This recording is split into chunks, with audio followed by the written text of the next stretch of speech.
हिमालय की तलहटी में बसा एक शांत राज्य था रुद्रपुर। वहां के शासक महाराजा विक्रमजीत अपनी वीरता के लिए नहीं बल्कि अपनी अटूट न्यायप्रियता और आध्यात्म के प्रति समर्पण के लिए जाने जाते थे। उनका नियम था कि सूर्य ढलने से पहले यदि कोई याचक उनके द्वार पर आता तो वे उसे खाली हाथ नहीं जाने देते थे। एक संध्या जब आकाश सिंदूरी हो रहा था, महल के द्वार पर एक रहस्यमयी कापालिक साधु का आगमन हुआ। साधु की जटाएं बिखरी हुई थीं और उनकी आंखों में एक विचित्र चमक थी। विक्रमजीत ने स्वयं आगे बढ़कर उनका स्वागत किया और पूछा, हे ऋषिवर, मेरे योग्य क्या सेवा है?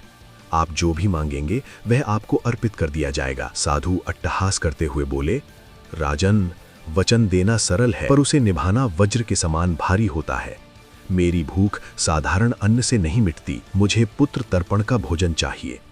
महल में सन्नाटा पसर गया। साधु ने अपनी भयानक शर्त रखी, भोजन महाराज के इकलौते राजकुमार आदित्य के मांस से निर्मित होना चाहिए। पुत्र का बलिदान स्वयं माता पिता को हंसते हुए देना होगा। प्रक्रिया के दौरान यदि माता या पिता की आंखों से एक भी अश्रु गिरा तो साधु भोजन ग्रहण नहीं करेंगे और राज्य को भस्म कर देंगे। महारानी सौम्या का हृदय कांप उठा, परंतु महाराज ने धर्म की मर्यादा को सर्वोपरि रखा। राजकुमार आदित्य, जो मात्र 7 वर्ष का था, अपने माता पिता के संकल्प को देख मुस्कुराते हुए खड़ा हो गया। महाराज ने तलवार उठाई और महारानी ने अपने कलेजे पर पत्थर रखकर पुत्र के मस्तक को थामा। जब तलवार चली तो प्रकृति भी कांप उठी, लेकिन महाराजा विक्रमजीत और महारानी सौम्या की आंखों में आंसू की एक बूंद तक न थी। उनके मुख पर केवल अपने आराध्य का नाम था।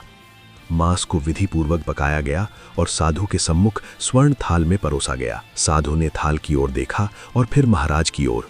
उन्होंने कहा, राजन, मैं अकेले भोजन नहीं करता, जाओ अपने पुत्र को भी बुला लाओ ताकि हम साथ भोजन करें। महाराज विकल होकर बोले, महात्मन, वह तो अब शेष नहीं रहा। साधु ने गरजते हुए कहा, अपने विश्वास की शक्ति से उसे पुकारो, वह अवश्य आएगा। कांपती हुई आवाज में महारानी सौम्या ने पुकारा, आदित्य पुत्र, लौट आओ।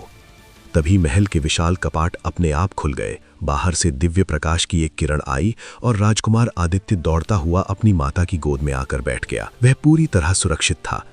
उसी क्षण वह साधु अपने वास्तविक स्वरूप त्रिकालदर्शी महादेव में प्रकट हुए। महादेव ने महाराज विक्रमजीत को आशीर्वाद देते हुए कहा, तुम्हारी भक्ति ने काल के चक्र को भी रोक दिया। संसार तुम्हें हमेशा एक महाबलिदानी के रूप में याद रखेगा। आज भी उस राज्य के खंडरों में एक शिलालेख मौजूद है जो बताता है कि विश्वास जब अपनी चरम सीमा पर होता है तो मृत्यु भी हार मान लेती है।